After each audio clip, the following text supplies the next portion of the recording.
Jessica Iskandar dapat kado Vespa saat rayakan Natal bersama keluarga. Jessica Iskandar menjadi salah satu selebriti yang ikut merayakan Natal. Pada Natal kali ini, Jessica Iskandar pun merayakan bersama sang suami, Vincent Verhaeghe, dan kedua putranya.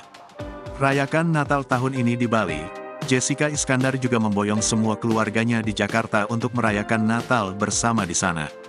Perayaan Natal semakin meriah setelah Jessica Iskandar mendapatkan kado spesial berupa Vespa.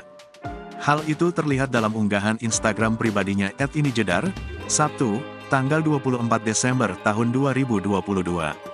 Tak hanya bersama suami dan anak, dalam video singkat yang dibagikan oleh Jessica Iskandar juga memperlihatkan beberapa kerabat lainnya. Mereka asyik bernyanyi bersama, masak hingga makan bersama, serta membuka kado. Tidak tanggung-tanggung, Jessica Iskandar bahkan mendapatkan sebuah motor Vespa.